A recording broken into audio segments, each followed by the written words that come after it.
And that is what is being nibbled away at now through the back door. Remember, she said she was going to get it piecemeal, not all at once. That was her big mistake, she said. Trying to get it all at once, but now they're going to do it incrementally. Patient's Bill of Rights. Don't you love the way these things are labeled? The Civil Rights Law of 1998. Well, who could be against civil rights? Never mind what's in it. It's the label that's on it. That's what you have to worry about. We've gone from I'm from the government and I'm here to help you, a very dangerous thing, to the Civil Rights or the Patient's Bill of Rights. Sounds good, but when you examine it, it's full of deception. Now, you know, under Hillary care, there was going to be a board of some kind that would look at the care being given to certain Americans. And there would be formulas created by bureaucrats and medical experts and even an ethicist or two. Oh, spare me from an ethicist. And this is the way it would work. Let us say you were 65 years old and you had a certain malady that on the chart did not rate very high in terms of what government wanted to pay to keep you alive. And so the board would meet, or these group of experts and ethicists and doctors, and they would decide that they didn't want to pay for your malady because, according to the actuarial tables, you had only certain numbers of months or a year or two to live. Therefore, your life wasn't as valuable as an organ that they wanted to give, say, a 25-year-old who, according to the actuarials, had a reasonable expectation for a much longer life. Now, how far do you move from that moment to the next, when government decides who has a right to live and who has a right to die, or who has an obligation to die, or as the former governor of Colorado, Richard Lamb, once said, the elderly have a duty to die and get out of the way.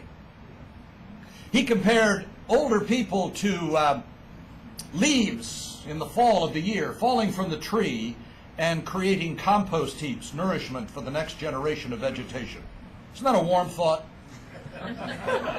Around Mother or Father's Day, you send your aging parents a greeting card on recycled paper that says, "Dear compost heap." Kind of makes you teary-eyed inside, doesn't it? We are in the process of dehumanizing the human race, and we're doing it through government power, through medical people who should know better, who took an oath once, and now you can write your own, like marriage vows. Who has marriage vows anymore? You have prenuptial agreements for the most part. And the rest. Now we have the religious types getting involved as well, and new subcategories of humanity are being created. A very dangerous thing. We've gone from being unique creatures made in the image of an infinite personal God who exists objectively to material and energy shaped by pure chance in a random universe, a little more complex than a cabbage, but of no greater moral significance. Part of the evolutionary scheme of things, who evolved from slime. That's where we are. And to suggest something else makes you a religious fanatic, an imposer of morality, an underminer of the Constitution, and a Bible-thumping bigot. Faith-based, I hate that term, initiative. Now, I've talked with the president many times about this, and I know, as he always talks about his heart, his heart is good about this, and he has seen a lot of things in his state of Texas, like Teen Challenge and other things, that are very good. But I have great concern whenever government gets involved in anything like this. Already just yesterday, I did a commentary on this in the local CBS station this morning before coming over here. Already the administration was trying to strike a deal on the side with the Salvation Army. I mean, there are few groups in America that have more approval than the Salvation Army. People see the kettles and the people dressed up in the goofy things at Christmas time, and most people feel very good about the image of the Salvation Army. Now, the Bush administration was cutting a deal on the side to guarantee, as if it could, with the courts being freelancers these days that they are, to guarantee that the Salvation Army would not have to hire homosexuals if it took government money, even through the back door, even through a filtration system, even through a secondary level of giving and receiving. That it would, and the Salvation Army was concerned, as a lot of religious institutions should be concerned, about whether certain, quote, civil rights laws would apply if they were to take government money. In other words, would they be forced, if they did not believe, if they thought homosexual practice was a sin, to hire some? Would they be forced, if they were Christian, to hire Muslims? If they were Jewish, to hire Christians, or whatever? This is something that ought to be in the sanctified atmosphere of the religious institution. Well, I don't think there's anybody in this room, because you all appear to be politically aware, or you wouldn't be here, who can't see the danger in taking government money. Now, I wasn't aware that God had declared chapter 11, that he had somehow run out of resources and needed to turn to Caesar in order to help accomplish his will. That was a great revelation, to sound religious, to me. When Jesus says the fields are white unto harvest, but the laborers are few, he didn't say, so go get an appointment with Caesar and see if you can get some denariuses from him. Or is it denarii? I don't know. Money. It's just totally foreign. And I'm telling you, if you let government into this, it will corrupt the religious institutions. It will. You can guarantee it. You can write it down. So the problem isn't lack of money. The problem is lack of laborers. And why are there too few laborers? Because the will isn't there. My concern is that the church has become like a lot of other institutions. It hires people to do the work that individuals are called to do. So you have ministries to visit people in prison. You don't have to anymore. You can send $25 to brother so-and-so and they'll do it for you. You've got assistant, associate, executive pastors now to visit people in the hospital, to clothe the naked and feed the hungry and care for widows and orphans. You can send off your check or drop your money in the plate, and you never have to do this yourself. We've hired other people to do it. And yet the call is personal, not institutional. You go, he said. You do these things, not just for the benefit that will accrue to those on the receiving end, but to the blessing you'll get on the giving end. It is a kind of spiritual angioplasty. It opens up the crud of the culture and allows something more important to flow through. Thirdly, let's talk about pork. The big story on the front page of the USA Today yesterday. I love to quote that paper, you know. So, appearing in USA Today tomorrow, in USA Today today, in USA Today yesterday. It's kind of a fun thing. There was a story that the president is willing to allow far more pork, even larded on by Republicans, in order to keep from having a fight. Now, with the Congress. I understand what he was talking about during the campaign, and you do too, to change the tone in Washington. That certainly is a noble goal. But in my view, you might as well be talking about making members of Congress honest and faithful to their spouses. I mean, it's a noble goal, but, you know, given recent history, it's probably not going to happen a whole lot. Okay, a lot of them are, but a few, like Condit, are not. So I don't think there's anything wrong with the fight as long as the fight is along the right lines. If the goal is to get along and pretend that we're all wonderful brothers and sisters here in Washington, I think that is a false goal. It isn't going to happen. And certainly the Democrats and the liberals are not going to go along with that. They will use that tool against the president. And they, every time he either opposes something, they'll accuse him of violating his campaign pledge, or they will intimidate him into going along with them in order to fulfill the campaign pledge that all of a sudden everything is wonderful in Washington. George Mitchell played this game brilliantly with 41, Bush Sr. He came out with this wonderful, oh, we're all just wonderful friends here in Washington, and systematically undermine the president's policies underneath. In this town, it's nice to have friends and shake hands and go out to dinner and all of that, but do it with your dog. You know, you'll get a lot more feedback. This is combat. And it might be nice in wartime to sit down with your enemy and have a cup of coffee and talk about growing up, but your primary job is to win the war. If you want to get along, don't come to Washington. This isn't a place where you get along. It's a place where you can and should get things done, according to your point of view. And my concern is that the goodness and sweetness atmosphere is going to be used to undermine this president and his administration. The Democrats want to win. The liberals want to win. They know how to do it. Government is their God. This is all there is for them. If they don't get things done here, there is no afterlife, at least according to the way they approach government. So this is all there is. Now, Republicans have a problem. They need to go into serious counseling for this. They want to be liked. They want to be told that their lives count for something and that they're really nice people. Well, they're in the wrong place for that. They should read my hate mail. Volunteer yourself for brain trauma experiments, you sadistic Republican slimeball creep. And that's from my friends. I had one guy who wrote me and called me a moron and misspelled the word. Product of our government schools. Don't come to Washington and expect to get along. And anybody who talks to you like this, put your hand on your wallet, clutch your purse a little tighter, and try to find the nearest exit, because they don't mean it.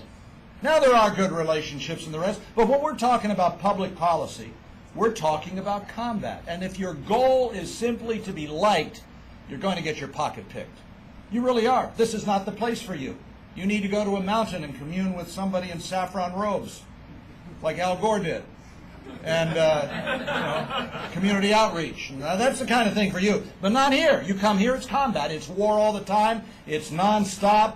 And you've got to know what you believe and why you believe it and be willing to state it and to act upon it over and over and over again.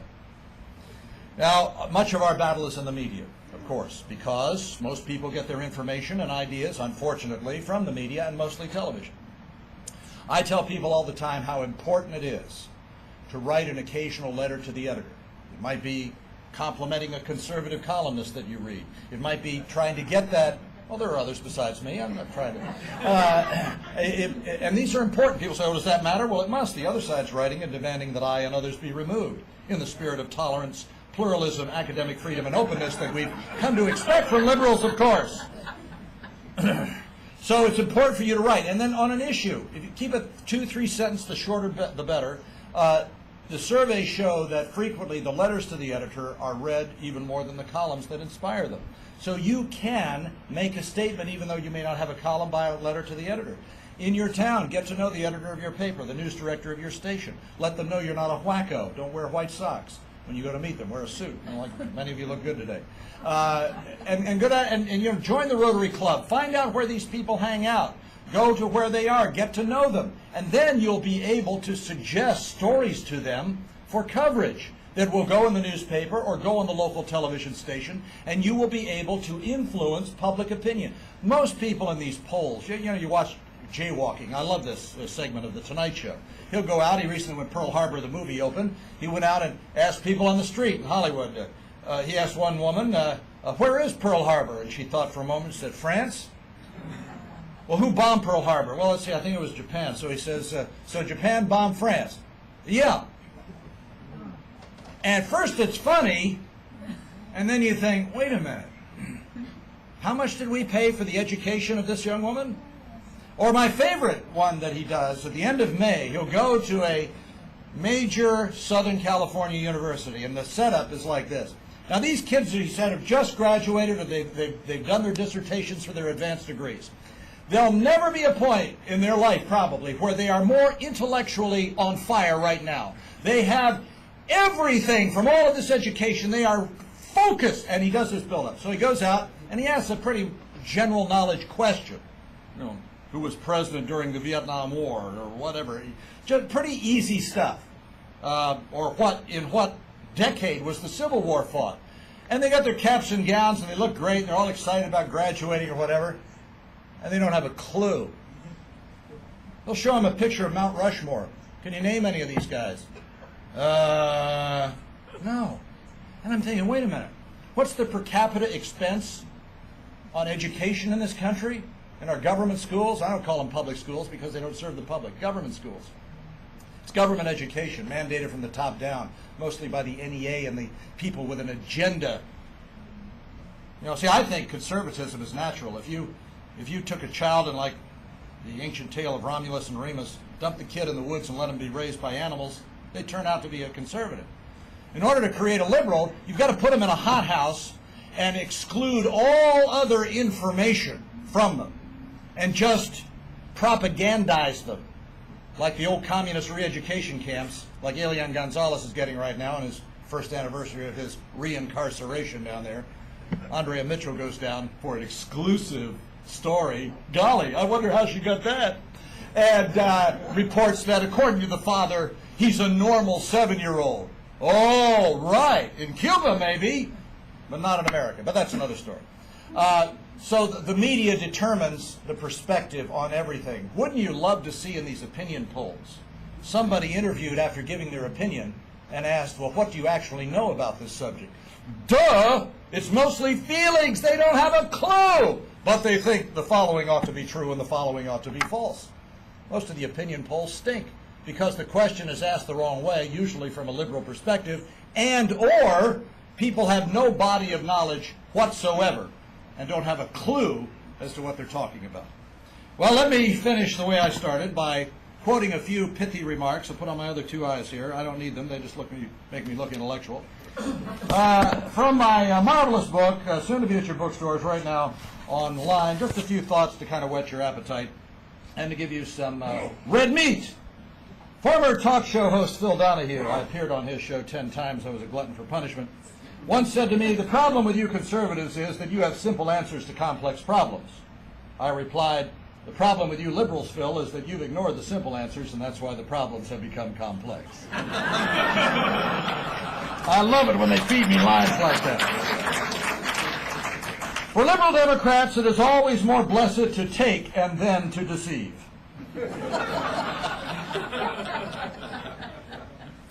Let's see, what else do we got in here? Oh,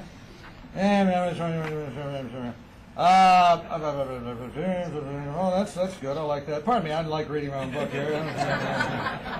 Okay. The culture of death, having been successfully imposed on the innocent unborn, is now being slowly but steadily advanced against the sick and the aged. Well, let's see. We have, let's stop the songs about overcoming and start overcoming. When that happens, real healing and real progress will follow. Okay. Anyway, lots of stuff in here. Apparently the universities, having refused to impose a moral code on students, are now refusing to impose an intellectual one as well. Anyway, wit and wisdom.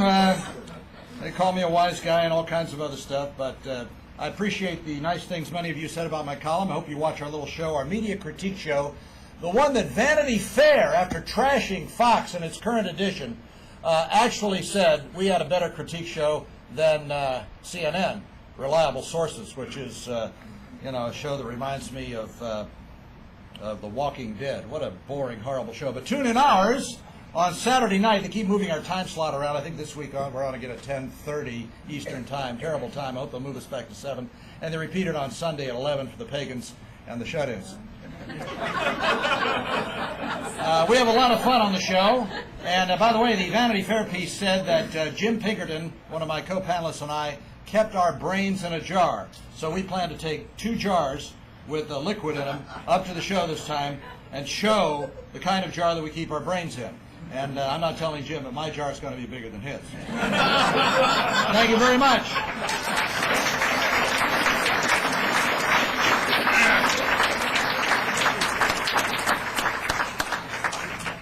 Wow. Thank you so much for coming and sharing with us this morning. Cal, I want to make a little presentation to you. Oh, my goodness. The Leadership Institute's newest Adam Smith tie. Oh, that's very nice. That's very nice. Look at that, black. Like the mood of Washington very often. Thank you very much. Now, wait a minute, let me turn this over. Is this made in America?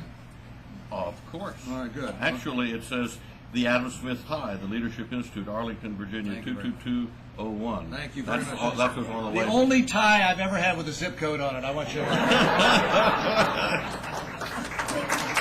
Thank you.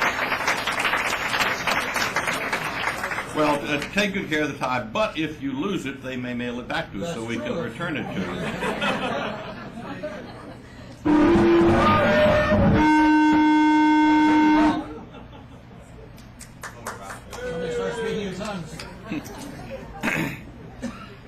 Ladies and gentlemen, please, are we back on? Am I back on? All right. Please join us next month on Wednesday, August 1st for our next Wednesday Wake Up Club breakfast. Our special guest then will be House Majority Leader Dick Armey. I invite you as you leave to feel free to pick up a jar of my honey. We had some left over from our Christmas mailing, and the staff has indulged in it, and visitors get a little extra. We did get some of it came back undeliverable for one reason or another. Then we mailed it, so we do have the honey, and we'd like for you to put it to good use. And I don't want to keep it around and try to send it out to our donors this December. We're going to give them fresh honey. Although honey, incidentally, does keep. It keeps absolutely indefinitely. And the truth of the matter is that in thousands of year-old Egyptian tombs, they have actually found jars of honey that had crystallized, but when they heated it up, it was still perfectly edible. Honey tends to last. Those of you who are here for the first time might be interested in going on a tour of our building. We always offer it after these breakfasts. If you have not been recently on the tour, there are some changes around the building. We invite you to go again. Meredith Quillen will come up here. Meredith, where are you? She's back over there, and she will lead that tour starting from about where the camera is at the conclusion of the breakfast, and she'll depart immediately with those of you who are interested on a tour, and I'll probably see you because my office is a stop on the tour.